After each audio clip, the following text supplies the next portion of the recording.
मेरे बच्चे, घबरा मत और रो भी मत। मैंने कहा है जपो सिर्फ साईं साईं, मैं सब देख लूंगा, सब संभाल लूंगा।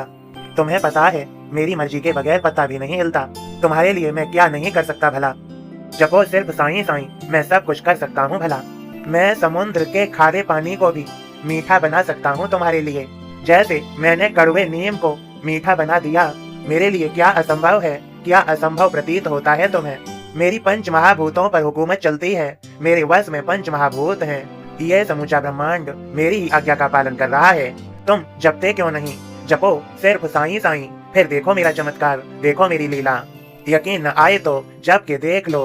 किसी ने तुम्हें आगाह कर दिया कि उस रास्ते पर जिस पर तुम जा रहे हो उस पर गड्ढे हैं। जपो सिर्फ साईं साईं, वह गड्ढे तुम्हें महसूस नहीं होंगे।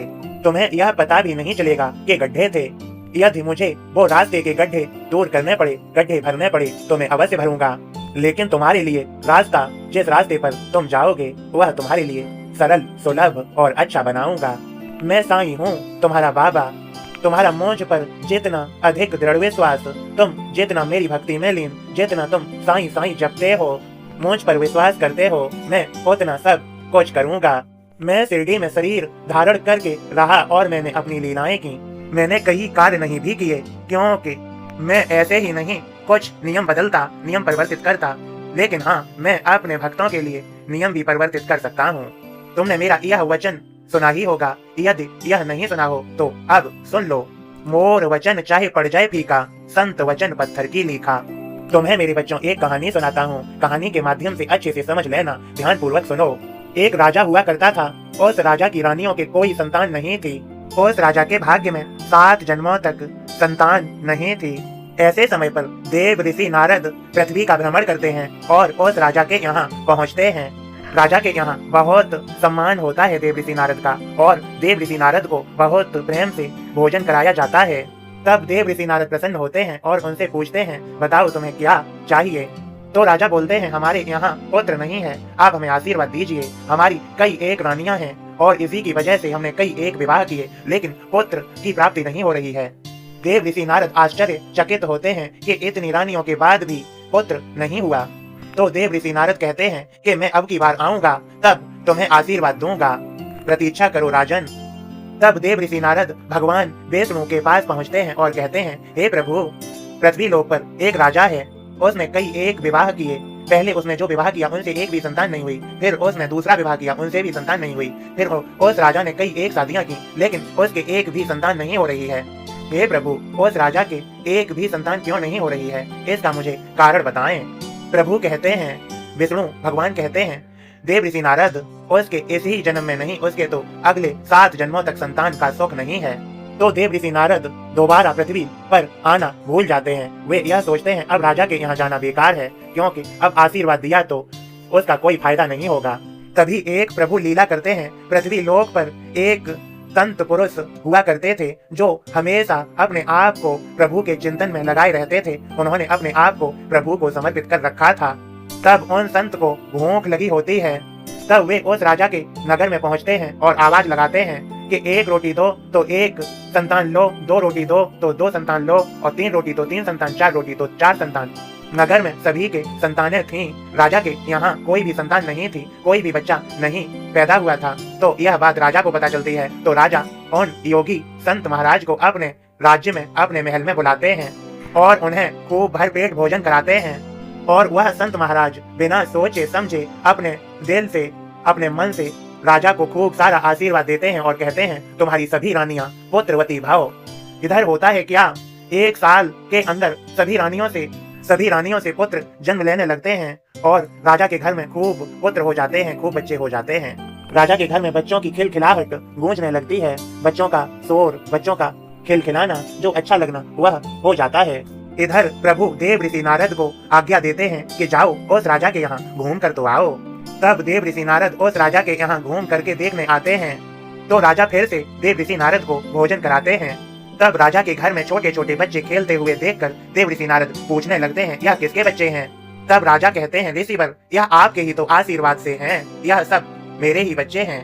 देव ऋषि नारद आश्चर्यचकित हो रह जाते हैं कि बताओ, प्रभु ने मुझसे झूठ बोल दिया कि इनके 7 जन्मों तक संतान नहीं है और इसी जन्म में इतने सारे बच्चे। प्रभु ने मुझसे ऐसा क्यों कहा? मैं प्रभु से अवश्य पूछूंगा।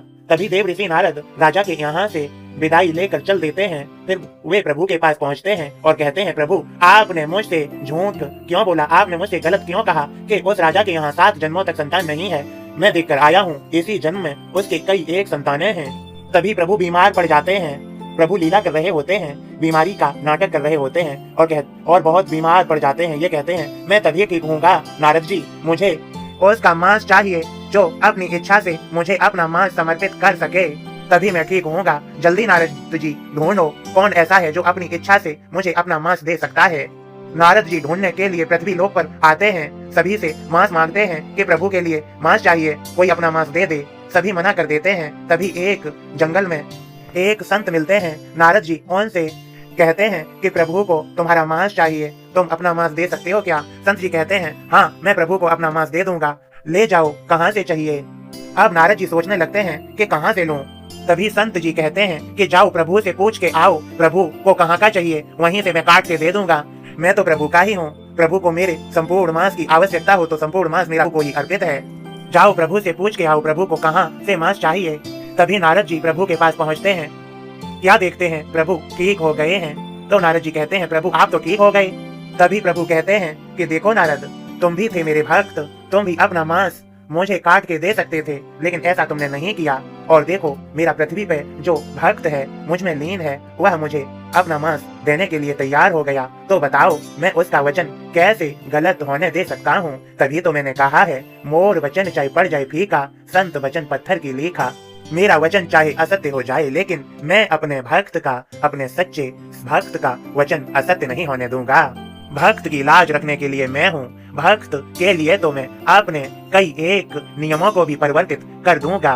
भक्त के लिए तो मैं सभी दिनचर्याओं को मोड़ दूंगा, सभी ग्रह नक्षत्रों को भी परिवर्तित कर दूंगा। मैं भक्त के लिए सब कुछ करूंगा, क्योंकि मैं तो अपने भक्तों का दास हूँ। उनका ख्याल मैं नहीं रखूंगा तो फिर बताओ और कौन रखेगा? और मेरे बच्चों, तुमने समझ लिया मेरे संदेश को? फिर घबराओ मत और रो भी मत। जपो साईं साईं, कृपा मेरी है, आशीर्वाद भी मेरा है। मीरा के जहर के प्यालों को अमृत बना सकता हूँ, प्रहलाद के लिए गर्म खंबे को भी ठंडा रख सकता हूँ।